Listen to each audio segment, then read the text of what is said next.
$102,000 for a Jeep Wrangler? Low text. Answer for your Jeep people. So I don't know why this truck exists. Why is it green?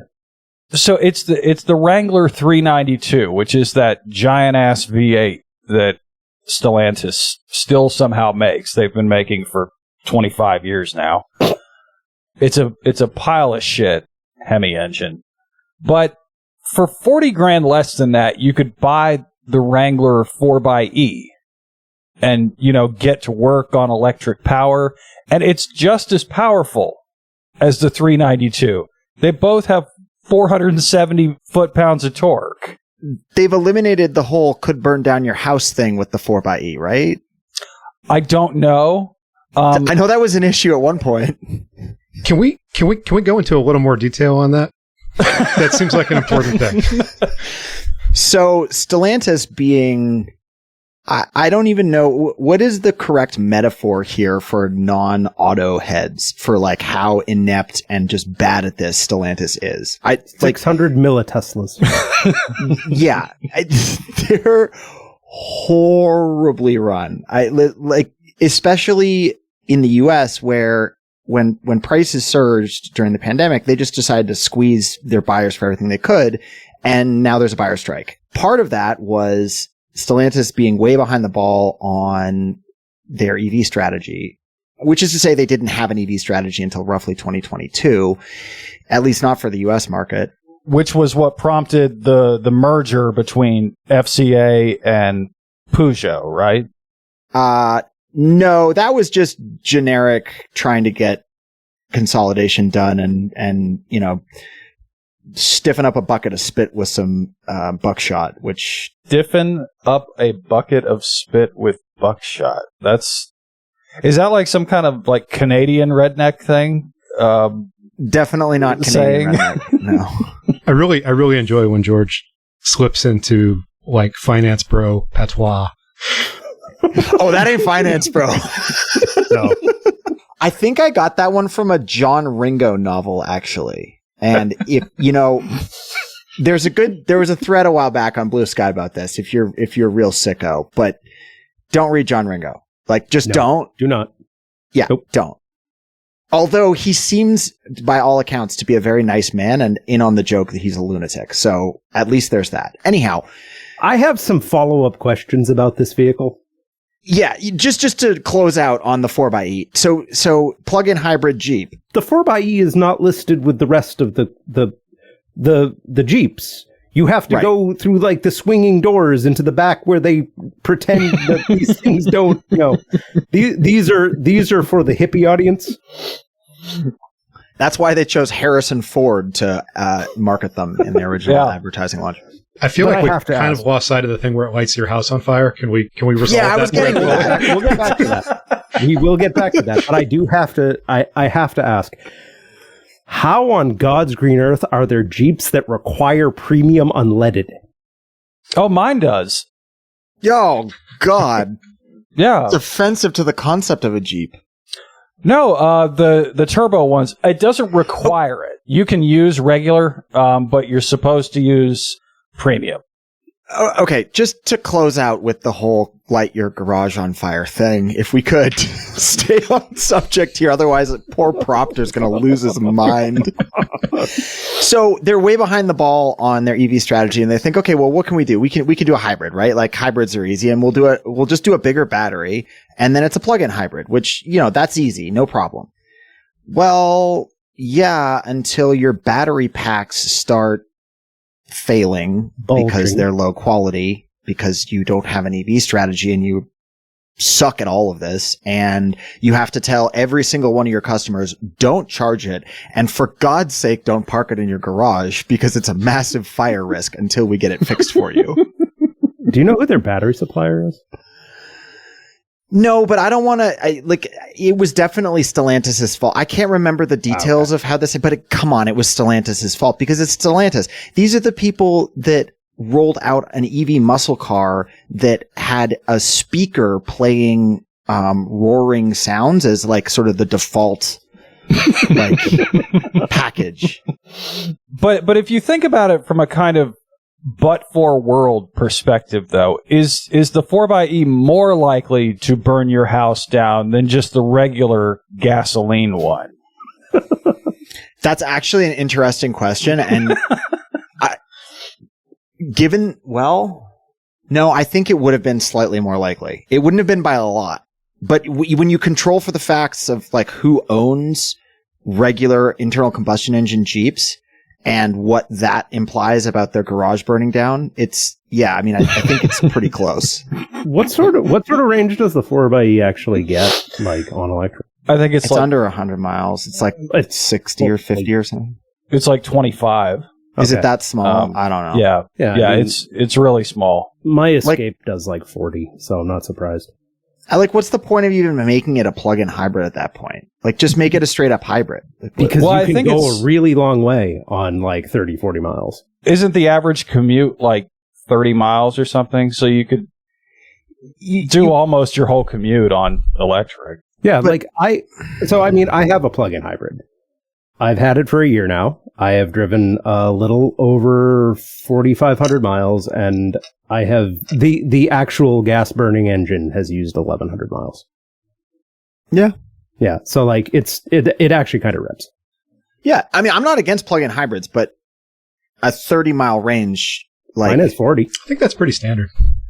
I don't know. I strongly feel it should just be a hybrid at that point, but whatever. But I mean, like it really works pretty well because in the enlightened territory in which I live, the only time I really need more than 20 miles each way is when I go buy lumber or when I go up to Cambridge to yell at Blue Sky Mutuals. And other than that, it's kind of just... You can get to Stop and Shop and back without using any gas, George. Hey. Drive all the way down to Harvard Yard. I think maybe somewhat counterintuitively, that kind of range is more useful the worse traffic is in your area, because it means that, the length of time on the commute is not actually that many miles. Yeah. I mean, like, it doesn't use power when it's stopped. It's great. Yeah. And that is the thing with EVs too. In a gas car, if you're doing stop and start low average speed driving, that is the worst thing you can do for your mileage. Like you can't find a way to burn more gas per mile than to do it that way. In an EV, it's completely flipped.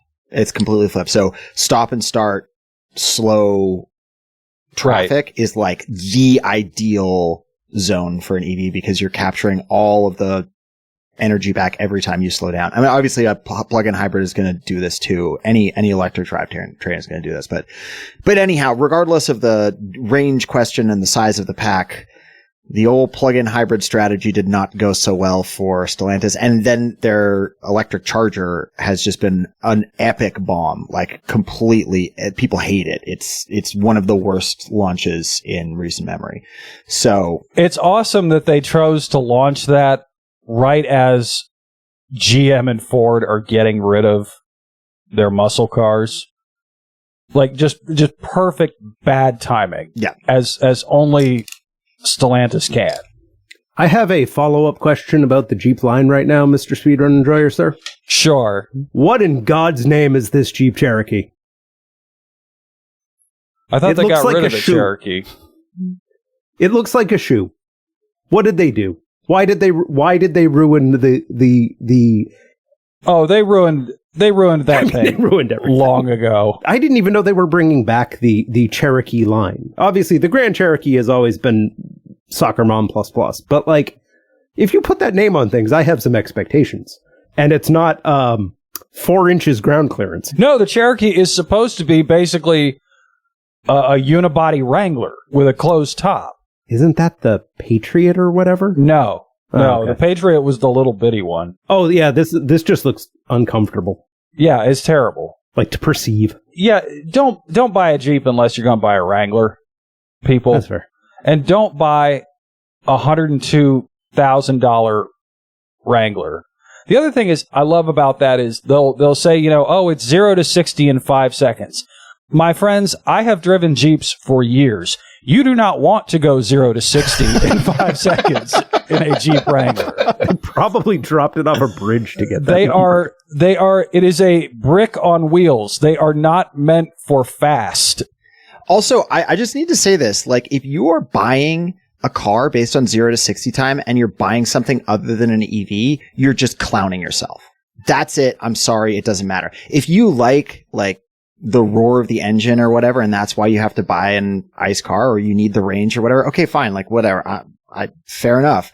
But if your thing you're deciding on is 0 to 60 time and you're not going full electric, you are an idiot. You're just a stupid person. Which is why I was going to say that the fire issue aside, other than that, Mrs. Lincoln, the fire issue aside, the 4xe is faster than the $102,000 V8. That thing has to just want to swerve everywhere when it's accelerating. Oh, it has to. Yeah, because it's got the aerodynamics of a brick. Right. But I kind of feel like if you're indexing on 0 to 60 times, there's a certain amount of misanthropy involved. And I just want to consider something else with the wonderful line of plug-in hybrids that you can go for these days. Have you ever enjoyed the pure joy of accelerating to exactly the speed limit? Oh, dude, every day. Oh, so good. Actually, around here, nobody goes the speed limit exactly. If you're doing the speed limit around here, you're slowing things down quite considerably. So I go to the flow of traffic speed, but I get there in a hurry. I am currently driving a partial hybrid Ford Escape, which does not have the electric vehicle's get up and go. It accelerates at a speed I will call sedate. But the nice thing is it comes with a heads-up display, and the cameras on it detect speed limit signs. So I always know what the speed limit is, and I always drive the speed limit now. I kind of always did before because I've sort of internalized the model of this is what a 40 mile an hour road feels like. Right. And most of the roads around here are 35 or 40. So it's not achingly slow, but nothing in this world should satisfy that misanthropic urge more than just going the speed limit and having people behind you just obviously have designs on killing you. Yeah. It feels good.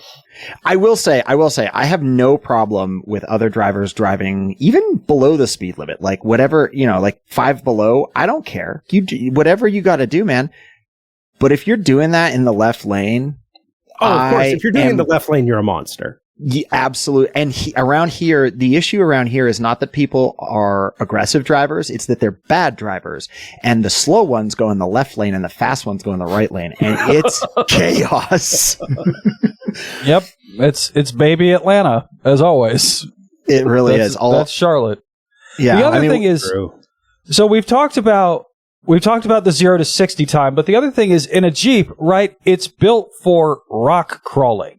You don't care what the horsepower is. You want low-end torque. And you know what's really good for low-end torque? Electric vehicles. Oh, yeah. Torque is literally, it's not a concept for EVs because you have, it's fully available instantly. There's no... Right. Yeah, you go look at the spec sheet and it just says torque, yes. Yeah, exactly. Yeah, they're great. We've had this conversation before offline, but I test drove one of George's behemoths, and I would have bought it if it was 30% smaller. So I'm over here being the world's loudest Ford Ranger EV stan. But you should have gotten a Maverick, dude. That would be perfect for you. Nah, I didn't want the regular. So 4-foot bed, too short. I don't want to deal with the fold out bed nonsense. Yeah, for Ed's woodworking stuff, the bed's not going to be big enough on that. Yeah, ideally, I just go find a old 8-foot bed truck, but the problem is everyone wants $1 million for them because you can't get one anymore. At this point, it's trawl for old work trucks coming off, fleet leases because they're the only people who can actually buy them. And then, you get gallons per mile, but if you only need it once every 3 weeks, it's fine, I guess. Just makes you feel bad. Need to get an update on Slate so we can get you in an EV pickup that actually works for you. I already have the deposit down and I refresh it at least once a week. There we go. There we go, baby. I will 3D print myself a longer bed. We did our Slate episode before Go Like Hell Machine had to step back for the reasons he did, and you tag teamed in. So we did a whole episode on Slate, and listeners will put that in the show notes if you want more car talk. But are you assuming that I didn't listen to back issues of this show? No, I'm assuming because I didn't. Yeah. Okay. I kind of judge you if you did. I mean, that audio quality. What am I supposed to do? I gotta say that as someone who owned at one point one of the last plasma TVs they ever made, it feels like we're on the precipice of that slip. That we're not quite there yet on the production side. They're going to keep making ice cars for a while, but contra to what George said earlier, I think we're getting very close to the point where the value argument for buying an ice car doesn't exist, and eventually the production lines are going to follow suit. That it's a better technology at this point, and the use cases for ICE are diminishing. It's true that it's still useful if you need just a hell of a lot of range and you don't ever want to stop to charge, but the time savings on that is not sufficiently high for almost everyone's use case. The use cases for ICE are not high. Yeah, I think we can ask our friends over in Portland or Chicago about this. Anyway, I mean, the last plasma TV that existed was a beautiful TV. It was a beautiful picture. It was a great TV. It was the acme of the form. And the panel blew 4 years after I bought it, and I never looked back. So, that gap between plasma TVs and OLEDs was a really grim time. It was. I mean, it was clear that we had taken a step back in terms of picture quality for a while there, for the sake of the other advantages that LCD and later LED technology had. But eventually, most of the time, the best technology wins. And the best technology is almost always something involving a semiconductor. Yeah, that's true. Unless it's a Jeep. I mean, then it involves a trash compactor. What's your point? I mean, there is something to be said for like usable in the field because it's just completely fucking indestructible. That's a use case that exists for something. That's a use case that exists for firearms.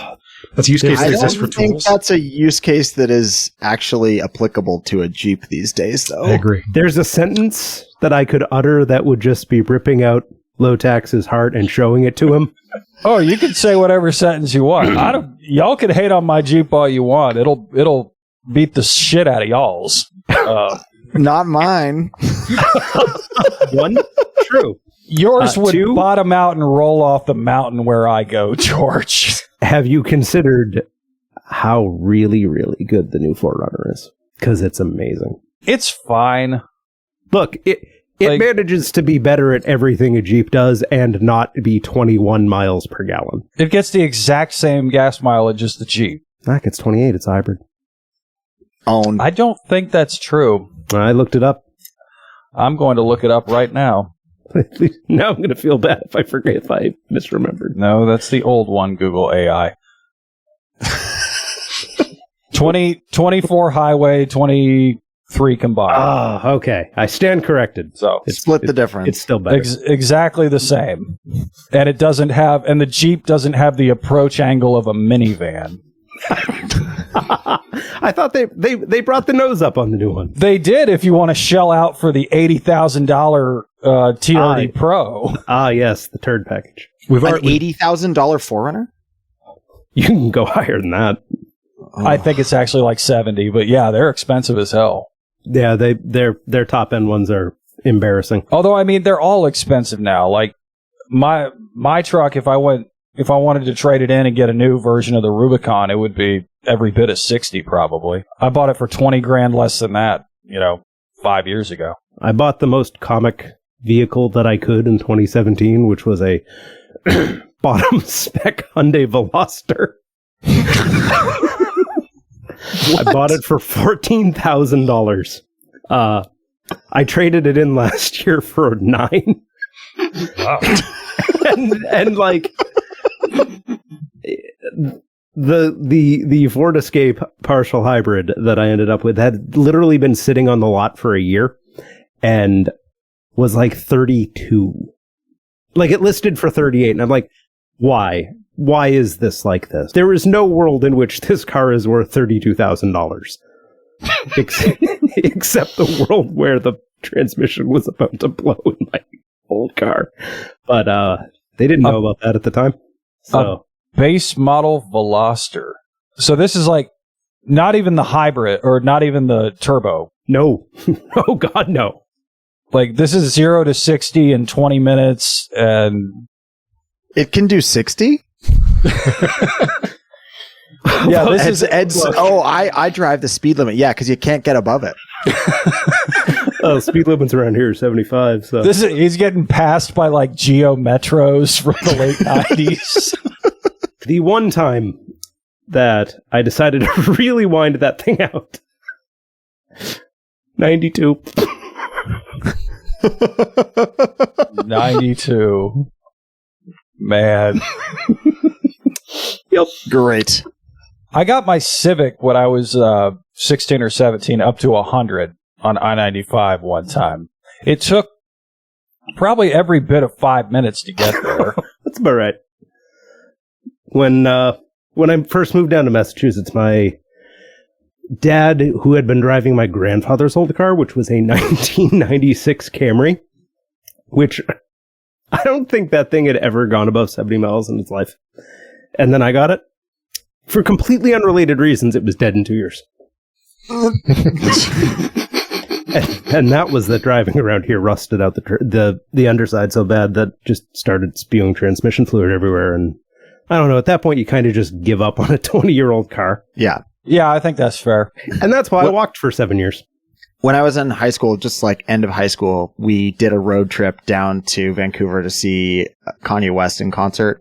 And at one point, we got my Chrysler Intrepid. Oh. You know, you want to talk about a long car, folks. That was a long car. But the Chrysler Intrepid up to, I think 120 clicks was what we managed to get it good doing. Woo. Now, I will say we were in neutral. So mountain passes out west are built a little different. And on the downside, you're starting to achieve terminal velocity without being in gear if you really push it. Oh. The Chrysler Intrepid, the car that was... Isn't that the one that got replaced by the Sebring?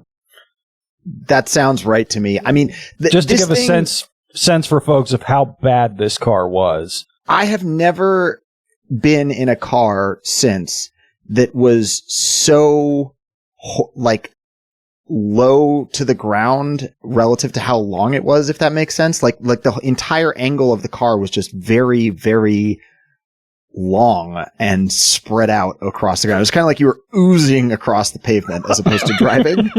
So I wanted to go refresh my memory on the disaster that was the actually Dodge Intrepid, though maybe not in Canada. I don't know. Oh, maybe it was Dodge. I mean, whatever. I mean, they also had like the Chrysler Concorde and all that nonsense.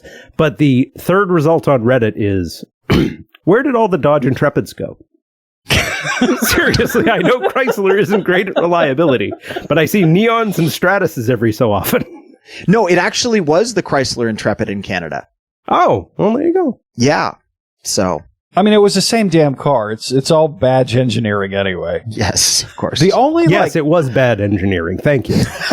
Yes, badge and bad. Yeah, the only Chrysler group cars like Chrysler, Dodge, Jeep, Ram I ever see now are old Wranglers. Like all the minivans have all long died. The Intrepids have all long died. Occasionally, so here, get this. You do see a PT Cruiser. Oh, gosh. Yes, yeah. Once in a blue moon, you'll see a PT Cruiser. And once in a blue moon, you'll see one of like the old 90s Cherokees.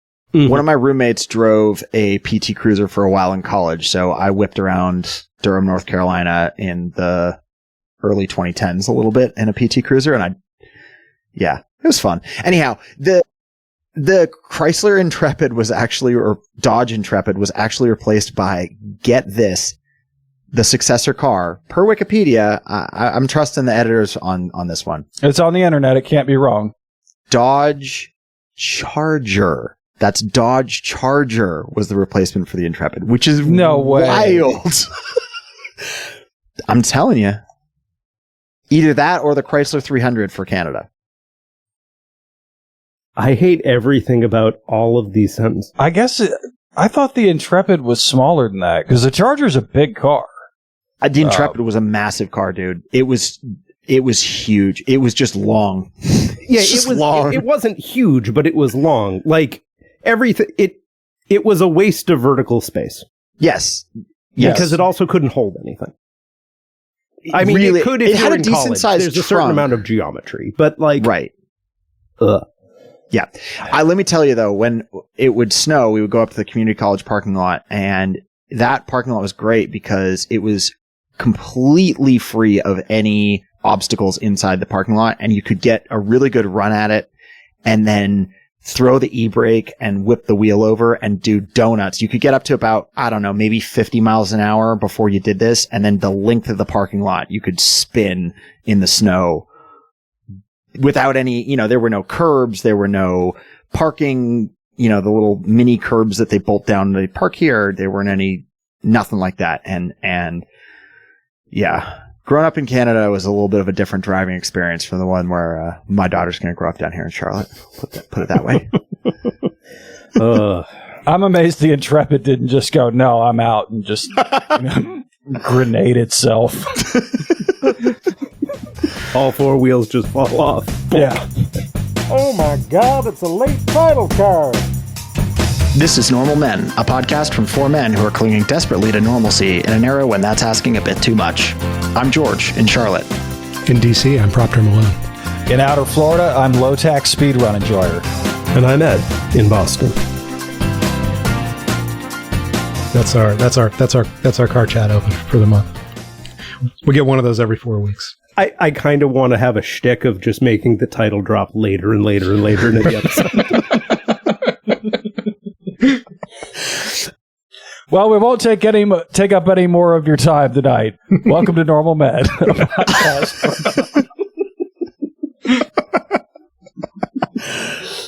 Okay, so how do we want to do the food? Do you want me to do an intro and then throw it to you to explain that campaign? Jesus Christ, it just hit 20,000. Hell yeah. Awesome. Ed is enthusiastically squealing right now because we are trying to raise money for Feeding America via the website Blue Skies. So if you are listening to this, please click on the link in the show notes and throw some coins Feeding America's way, because food banks are great and a lot of people are going to need them very soon. Ed, what inspired this particular campaign that you have kicked off as the Friends of Alf? I was mad on the internet. No, really, that's it. Like, I was just like, this all sucks. And then I was like, wait a minute, I have a moderate following. You can just yell at people online and sometimes they listen to you.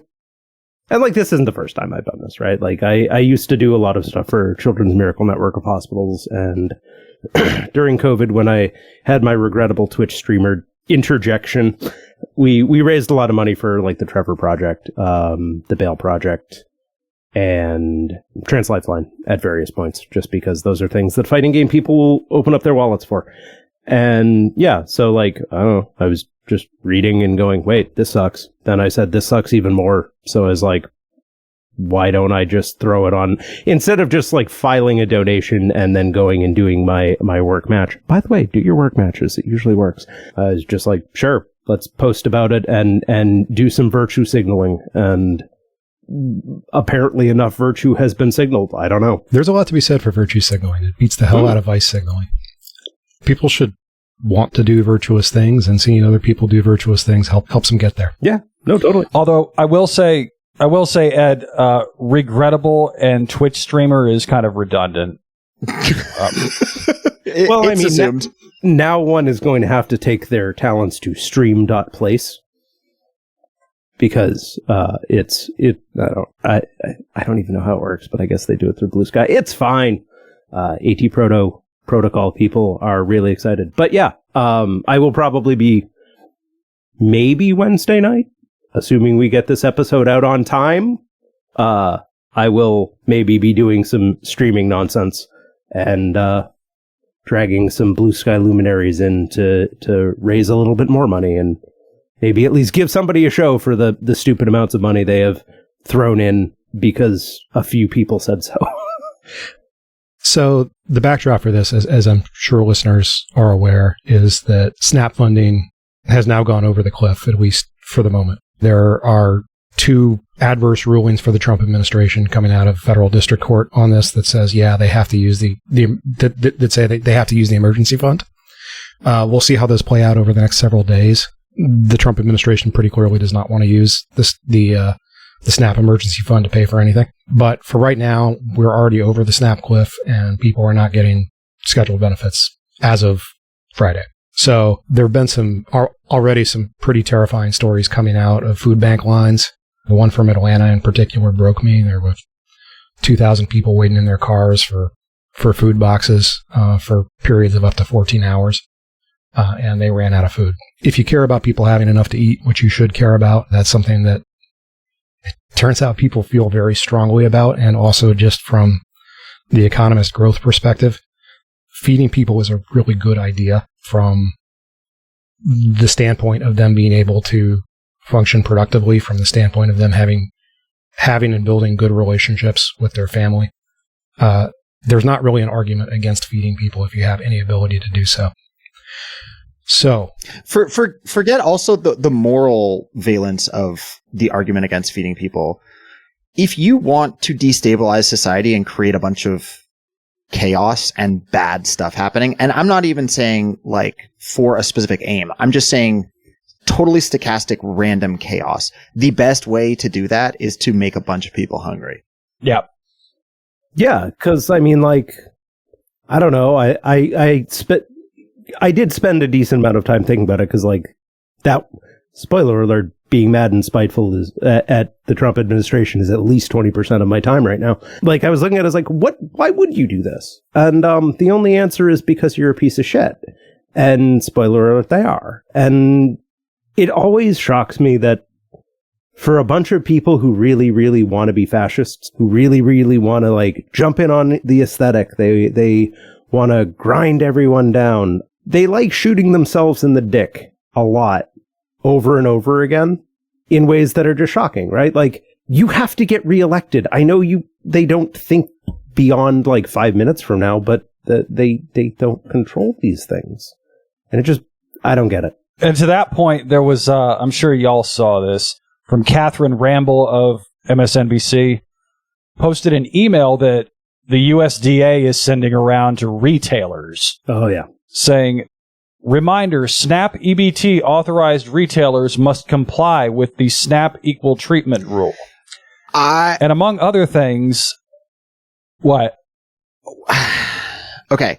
I will say, in the short run, providing a discount to people who otherwise would pay with EBT or can show that they're enrolled in the program sounds smart and just like the natural thing to do if you're a decent retailer. In the longer run, opening the door to charging different prices to people who are taking advantage of that program opens up a bad can of worms, both in terms of the outcomes for recipients of that aid and for the efficiency of the program overall. There are good reasons that retailers who receive SNAP benefits by being eligible to take that as a form of payment have to charge the same prices to everybody. It both makes the food aid delivered the market price of that food, which reduces inefficiencies. Right. And it also prevents discrimination against people who are using that food. So that's entirely true, but you know that's not why they're doing it. Yeah. I know that's not why they're doing it. I'm not defending the Trump administration here. I'm just, like, to me, the cleaner hit is the emergency funds. Mm-hmm. There is no, it's insane to me that a political party whose coalition at the margin is built on people receiving food stamps is telling them all to go to hell when they don't need to. It's nuts. We've gone past no carrot, only stick. And it's like no carrot, no stick, just gun. And like, yes, they are going to get washed next year. And at that point, I'm starting to just think they're all going, like we've said it before, Argentina is going to be really full after this. Yeah. It's just going to be, ugh. We're not going to be making jokes about German names, we're going to be making jokes about influencers who show up in Argentina. Well, I mean, some of them still have German names. Fair. The Southern Hemisphere Mar-a-Lago face. And, Can you get terzerapeptide in Buenos Aires? I'm sure, right? I don't know. They've got mail. They'll find a way. They've got mail. The Mar-a-Lago makeover will be like Argentina's answer to the Brazilian butt lift God. phenom. There's a quote from about a century ago. It seems like we're doing a lot of things that rhyme with a century ago that says, the writer Alfred Henry Lewis, whose politics I do not otherwise know, said that there are only 9 meals between mankind and anarchy. And we may be about to test that a little bit. People react when they're hungry. They do things to stop being hungry. It is my hope that we can get through this with kindness rather than with anarchy, that we can bridge to whatever will restore SNAP and get these various things flowing again. The problem with knocking out these programs, this is the same thing that we saw with USAID, is that when you are talking about these programs that are the basis of an aid system, these are the most efficient programs, the first dollar programs that we have designed to solve the either the most urgent need or to solve the broadest need in the most efficient way. This is the low-hanging fruit. And when you voluntarily turn away from that, when you say, no, we're just not going to do that anymore, what that means is that there are gaps in places that you would not expect gaps to be, because this program is your baseline assumption for aid. These are the first things that you would do if you were trying to feed people, or if you were trying to distribute medicine, or if you were trying to otherwise distribute aid. That means that we're going to see some problems open up in places that you wouldn't necessarily expect there to be a problem. SNAP has been backstopping members of the military for a long time. Wouldn't surprise me if there are some significant issues around military bases with military families. Yep. This is something that certainly affects, I think, more college students than people are comfortable talking about. I mean, it's 41 million people. It affects more people. Yeah. And like the food bank stuff that we're doing is good and important, but it's also important to note that like the food banks themselves are out there saying for every 1 meal we deliver, SNAP does 9.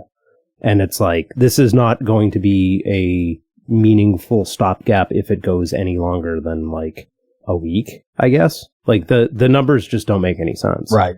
The other thing too that I think is worth saying, like in a place like the one where 3 of this podcast live, that is a large developed urban area with lots of infrastructure for anything, right? It doesn't matter what we're talking about here. It's just it's everything from corporate cafeterias to quick service food chains to large grocery businesses to, whatever. It's a lot easier for those areas to solve the problems of SNAP going away, or at least ameliorate them, whether it's through food banks, whether it's through corporate giving, whether it's through organized action at scale by individual people volunteering in their community, whatever it is. It's a lot easier to solve those problems when you've got scale than it is when you're distributed and people are far apart. And this is going to kick rural America in the shins so hard that there will be bone chips coming off. That is just straight up how it's going to be. And urban areas that tend to vote for Democrats are going to be way better positioned to at least alleviate some of the suffering than rural areas where there is nothing to fall back on. Yeah. There's nothing. Right. Yeah, I mean, if you think it sucks waiting in a line in Atlanta for 14 hours, try it in rural areas where you drove 2 hours to get to the place to start with. Yep. That's a bad beat when you're trying to cast around in some place where getting from point A to point B is expensive in time and expensive in fuel. And you're going there because you think there might be food, and some of the time there's going to be enough and some of the time there's not. These are the kind of administrative burden costs that we talked about a little bit a couple weeks ago with Professor Moynihan that really start to cut when people are trying to interact with new systems in new ways because their previous systems have failed or been pulled away from them. And they are in a position where they have no choice but to bear all of the surge costs associated with that. I think it's going to be a bad scene out there if the administration does not rapidly comply with these court orders. Yeah, like there's this weird rope-a-dope they're trying to play, right? They're like, well, we need the courts to tell us how we can do it. You know how you can do it. It's right there. It has been done before. This is not the first time. That's like the weirdest posturing I can think of these sweaty, smelly freaks to have is just like, just do the thing. Did you fire the people who knew how to do it? You know, at the same time, they're sending cabinet level people out there to say that the food stamps program is corrupt, it's inefficient, that this has become something that has become a big giveaway. And that seems to me to be messaging that's completely incompatible with our hands are tied. We have no choice but to follow what we're saying is the law in this regard and not disperse these monies.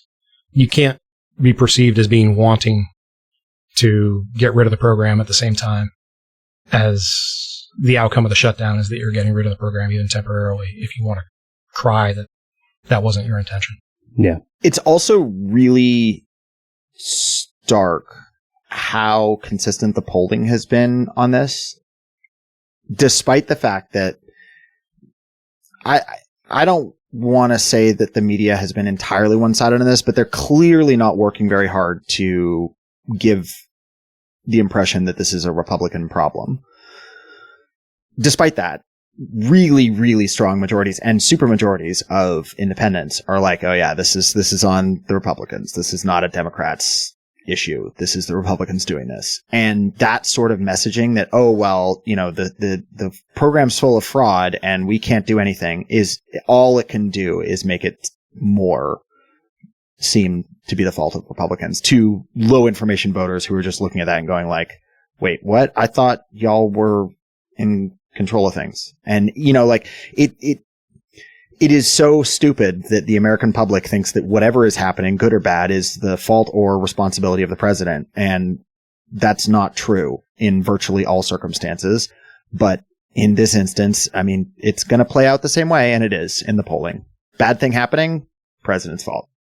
Well, yeah, I mean, like, it does at least seem like it's accelerating, right? Like, we were making jokes a couple of weeks ago after the No Kings protests that certain online opinions around the theories related to conservatives, let us say, are kind of penetrating towards grandma's general worldview. And that didn't come from the media. I kind of have to think that's got to accelerate, right? Like, it doesn't matter what the New York Times says or how they equivocate. It's, to your point, George, just people are, I wanted to say aren't stupid, but we did just have an election. But they are at least reasonably self-interested most of the time when they're not complete cultists. Shit. I started to discourage myself here. But, like, they have to see it because there's no one else to blame. Like, they can't even blame immigrants now. They've supposedly deported them all. Right? Like, what are they going to do? Well, that their messaging has been completely inconsistent throughout this shutdown, right? You know, it's all the Democrats' fault that the government is shut down, but also it's good because that means that we're going to go ahead and unwind all of these agencies, and it's the Democrats' fault that we don't have SNAP benefits anymore, but also SNAP is bad and corrupt and needs to go away. There's no coherence to their message whatsoever, and even as I think the press has not painted itself wonderfully here to George's. How else would you process that? Just as a normal person watching the news on a given evening. Like, you're telling me these are all good things. I don't think this is a good thing.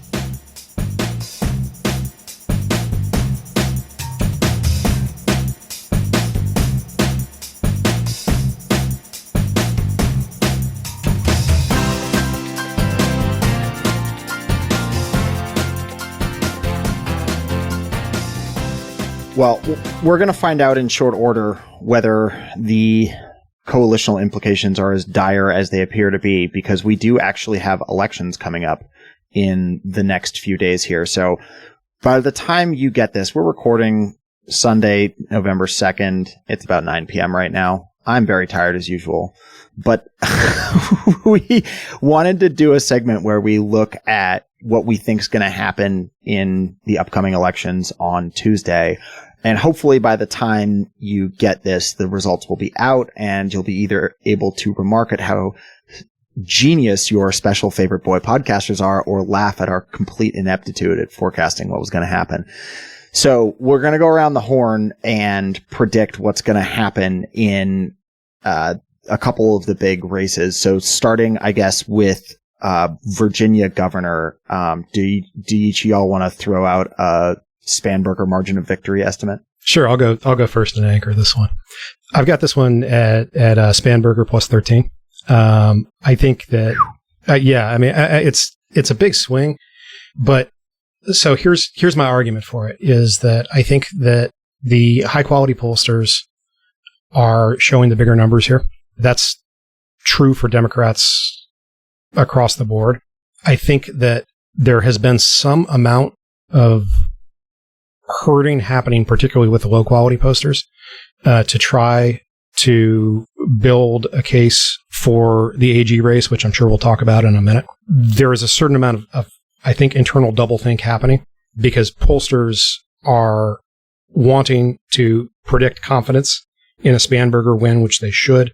Spanberger is going to win this election, but they also want to leave room for a Miyares win in the AG race. Miyares is the AG incumbent. He's a Republican. He's being challenged by Democrat Jay Jones. Okay, we'll come back to that one. Go ahead, Proctor. So I think that you've got pollsters who are trying to reconcile these difficult to reconcile ideas because you have confidence that Spanberger is going to win. You have a fairly long history of reduced ticket splitting in everywhere, but in Virginia in particular. And yet at the same time, you have both a desire and some polling supporting the idea that Miyares at least has a chance, despite the fact that Spanberger is going to win by a lot. So it's difficult to reconcile those three principles, and I think that the way some of the pollsters are doing it is by shaving the Spanberger margin a little bit. That makes sense. I just don't. 13 is aggressive. I would be a buyer at 10 for sure. But 13 is kind of the best case scenario, I think. Low tax? I'm torn on this because 13 is such a big number. But if ever there were a state where the Trump administration was going to get absolutely nuked, it's probably Virginia. I think it's probably going to be closer than that. And this is purely vibes based. Something more like 8 to 10. I just have a hard time seeing a margin that big in a state like Virginia. But we'll see.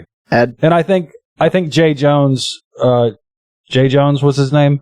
Yeah. I think he probably pulls it out because it's such a big margin that, it'll be enough. Ed? How should I know? It's Virginia. I mean, I'm just going to say 13.1 just so I can price it right. It's beautiful. And then I think for the AG race, I do think Jones pulls it out, but it's going to be close. It's going to be less than 2% for sure. And it's going to be, we're not going to know on election night. It's going to be close. So, and the story there is that he said some very good and true things in text messages that don't play well in public. And we'll leave it at right. that. Yep. Yeah. So, okay. Moving a little bit further north, we have New Jersey governor. Let's lead off with Ed this time since you were batting cleanup last time. So what do you think is going to happen in New Jersey? So it's what? So Murphy's termed out, and who's the Republican in that? Does he matter? He's a sentient Shockey Jersey. Jack Chitterelli. Oh my God, you're right. He is. He ran well 4 years ago. Murphy won with what, like 51%, something like that? Yeah, it was like a 3-point race, I want to say, in 2020. Yeah, so I don't know. Feels like closer. I'm an optimist, so I'm going to say Democrat by 2. But who knows, right? Like, this is dark. Really? I mean, 2021 was first, Biden backlash to the start of the Biden administration. I don't. You got the opposite effect now. When have you ever trusted New Jersey to do the right thing? Well, I mean, the other thing is like the polling is not suggesting it's going to be that close. I don't think. And the early vote certainly doesn't. But I mean, Democrats are running way ahead of their 2024 early vote numbers. So in terms of share, like, so I would be happy to be wrong. But New Jersey has disappointed me before, mostly by existing. So it's like, I just don't trust. That's fair. Jersey. I wouldn't trust New Jersey, honestly. New Jersey has a fairly long history of electing governors from both parties. This isn't something that just started happening. You know, we got Chris Christie from somewhere, right? So it's not like why did you put his name in my brain? It's not like this is a state that necessarily elects Democratic governors year in, year out. They don't. That said, you know, we're under the Trump administration here, and I think that's probably going to be enough to carry Mikey Sherrill across the line. I think President Obama's campaigning is probably also going to be a big deal. One of the things that the polling on this has shown, even if you believe the polls that have this as essentially a dead heat, they're making some fairly heroic predictions about what's going to happen to the black vote. In New Jersey, they're saying that this one is wild, folks. Strap in for this. Yeah. So like Atlas Intel got some ink on this one because they had, I think they had the top line at what? Sherrill by 1? Yes, I think that's right. And to get to that, they had Jack Ciattarelli winning black voters in New Jersey 60-40. That is again, the Republican winning black voters in New Jersey. Just to be clear, that's impossible. That doesn't. I will not say that the Republican candidate for governor of New Jersey winning black voters by 50+1 is impossible. It's pretty close. Winning them 60-40, that is impossible. It will not happen. It can't happen. And the fact that, I mean, look, I get why we shouldn't obsess over crosstabs, but at a certain point, you have to publish stuff that is reality based. How do you put that out there as anything other than our numbers don't add up? I mean, I think back during the 2024 election, people said similar things about Atlas, and they wound up being pretty close to right on the top line number, if I remember correctly. In fairness. That's fair to a point, but the impact on the top line from that 60-40 assumption relative to, for instance, the 2024 margin, not even using like Obama margins or Biden margins or Clinton margins, but taking all that erosion into effect and looking at 2024 margins where we know a very large number of low propensity voters who probably would have voted Democrat just didn't show up to vote. Like we know that for a fact. Right. Even if you take those numbers and you apply to get to 60-40, the impact on the top line I think I saw was 8 points. I mean, it's a huge effect that they're trying to claim is sitting here, and right. But what's the white number? You know, is the white number realistic in that poll too, or unrealistic in that poll too? No, I mean the white number's realistic in that poll. I think that. So Atlas Intel is one of these heavily online pollsters, and one of the concerns I've had about that family of polls for some time is that the way that they do subsample recruitment, often through these paid offers or otherwise selecting in, really incentivizes people to characterize themselves as members of rare demographics. So like, if you're doing these offers and you see, okay, well, if I say I'm black, then I get to proceed with the offer. And if I say I'm white, then they say, no, thank you, next. People are going to say they're black. People are going to figure out. That's been a problem with all these things forever. Figure out how to press the lever to get the cocaine. Like that's how this works. Because like, way back in the sports betting.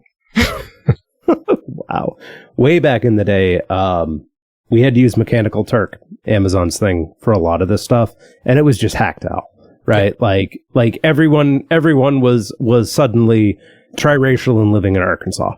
Right, like it was impossible to get a real sample, and that's why we ended up ditching it for that stuff. And anyone doing it today for something that's actually kind of important instead of marketing A/B tests should be looked at askance for sure. I will say too, Emerson, which I believe is a very reputable pollster, especially in that region of the country, has a number that's pretty much in line with Atlas on the top line. Like there seems to be a series of pollsters who have this as like a 5+ point race, and then a series of pollsters who have it as nearly a tie. I don't think I've seen anybody with the Republican ahead. I think the Dems are going to win the race, and they're probably going to win it by like 4 or 5 points, maybe even more. Y'all are a bunch of bedwetters. The Emerson poll is the scary poll here, frankly. It's also the one more reputable pollster that has Chitterelli significantly over the low 40s. Most other pollsters have had him. Is that how that's pronounced? Chitterelli? It kind of sounds like a slur. What an asshole. You legally cannot say it without making pinchy fingers. That's my Chitterelli. And that was Low Tax Speedrun Enjoyer. Low Tax Speedrun Enjoyer. The last major national race, of course, is the New York City mayor's election. I hate it. I saw a Zoran bumper sticker on a Florida Kia Soul, a Florida Plates Kia Soul, like picking up my daughter from daycare the other day. Ugh. This was not on the freeway. This was not some snowbird headed north to get their ballot in for the last couple of days of early vote. This was someone, and they took a turn down a local road. I mean, this is someone that lives in Charlotte. I guarantee it. And I don't like that. I don't like that the New York City mayor's race is a national cause celeb. So I was in New York over the weekend. Before you get there, Ed, George, y'all need to send that person back in time for, like, I'm sure we got some races we could use them in next year since they've got Florida tags. Yeah, but they escaped. It's cruel to send them back. Also, we can use him here. Roy's going to need to run up that margin as much as he can. So in 2026. Anyhow, sorry. So Ed, how was your Big Apple experience this weekend, buddy? My feet hurt. I walked a lot. And that concludes my New York report. No, but so one of the most embarrassing things for our country that I have seen in the last 4 years, yes, I didn't stutter, was Kalshi, the betting scumlord site, has billboards all over, like, Midtown. And one, that's gross. But two, it's very funny because Mamdani was up 95-5. And I'm just like, the degenerates know. Yeah. There actually was a spike down in his odds on the prediction markets. He got down to, I want to say, mid-high 80s, and then went right back up to 95. So I assume that was some kind of financial fraud. He's at 92 right now. I will say I caught the end of the World Series rip to the Toronto Blue Jays. Good effort, guys. But Hulu, the way Hulu works is if you're in New York, it'll show you New York ads. And there were 2 Cuomo segments in I think maybe 2 commercials apart. And I just like, who does he think he's fooling with those things? I mean, it's rough. It's really rough. The scaremongering. I don't have any feel for, I mean, Mamdani's going to win. Come on. I don't think there's a lot of doubt about that at this point. Curtis Sliwa by 30. Kalshi has Mamdani at 92%. Just for the record, Cheryl is in New Jersey is priced at 84%, and Spanberger in Virginia is priced at 96%. As for the Virginia down ballot races, so they're selling dollars for 96 cents in Virginia. Yes, that they are. Don't give them any free air. All 3 statewide elections sweep is priced at 45%. Presumably the one there is Jay. Let me see if I can get an actual price on him. Polymarket had separate odds up. I don't know if Kalshi does. I'm not going to go to the crypto lunatics. Oh, you're going with the strong, upright lunatics. I want to say like 55 earlier. So, like, yeah, I think that's a reasonable overview of where we are. I'm not sure picking margin in New York mayor is all that meaningful. Don't be a coward. You have to pick the margin. Don't be a coward. I'll pick Mamdani though. Like I'll take Mamdani at 56. Wait, 56-point margin? No, sorry. He will get 56%. Margin, Okay, I don't know. I don't know what the hell the margin's going to be because I kind of think Sliwa's going to... Three-way race, it's a goof off. Yeah. Right. Because we have a really important margin to discuss as well, which is whether Boston Mayor Michelle Wu beats Josh Kraft by more or less than 50 points. I'll take the over. Oh yeah, me too. I thought Kraft dropped out. Still on the ballot, baby. All right. Oh, he's still on the ballot. Oh, but Wait, I thought did he he- dropped out after the primary or something. I think he's still on the ballot, isn't he? He suspended his candidacy, but he is technically on the ballot. Yes, There you go. Yes, Yeah. because it's a jungle primary in Boston, Which is right? actually true of New York as well. Yes. Eric Adams is still on the ballot. Correct. How many points is he going to get? on the ballot and on his flight to Turkey. That's probably a better question. How many points does Eric Adams get? If he cracks 5%, I will be astounded. There's no way he's going to be like 2%, 3%. I'm going to go with 3. I'm going to go with 1.5. I don't know, man. There's a lot of hoteps in certain parts of the Bronx. Well, they're all voting for Cuomo. No way, dude. They're voting for Adams. Adams said to vote for Cuomo. Yeah. There's that. No. I'm with Proctor. I think Mamdani gets about 55. I don't know what the margin winds up being. I hope Sliwa does better than the polling gives him. How right high now. a share does Mamdani have to get to make Bill Ackman cry on television and or live stream? Oh, that's a good one. Like cracking 65, I feel like is So you have to isolate the variable there, which is he can't be in withdrawal at the time. I think you get Ackman frothing at the mouth for free. I think crying is going to take... I think he's got to break 60 for tears. yeah. No, I think crying. I think Mamdani just has to win by one vote to get like a real meltdown, like walk into the ocean kind of thing. Then yeah, I think you got to hit 60 or so. Well, inshallah. That's right. What is the last one we got? California, right? Yeah. What's going on in California again? They're having a vote on whether they're going to let. Oh, yeah. The redistricting thing. Yeah. Yeah, on whether they're going to let Hamboy do redistricting. And that's likely to pass based on the polling I've seen, right? It's not. Yeah, the polling looks good. The polling margin is at like 15 to 20 right now. So I'd feel pretty good about that one. Suck it, Schwarzenegger.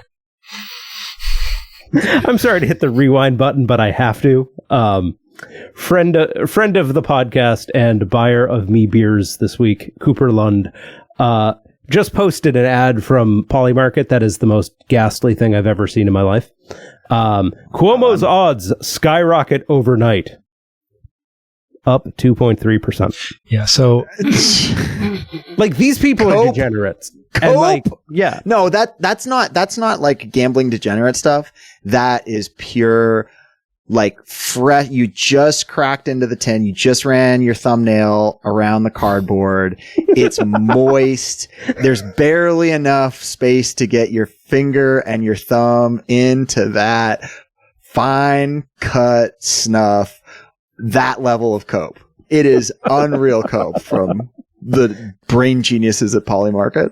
oh god, They're doing this like every 10 minutes now. Like every 10 minutes there will be some incredibly minor movement on Polymarket or whatever, and they'll go, Mamdani's odds plummeting, and it's always like, he went from 92 to 91.6 or something like that.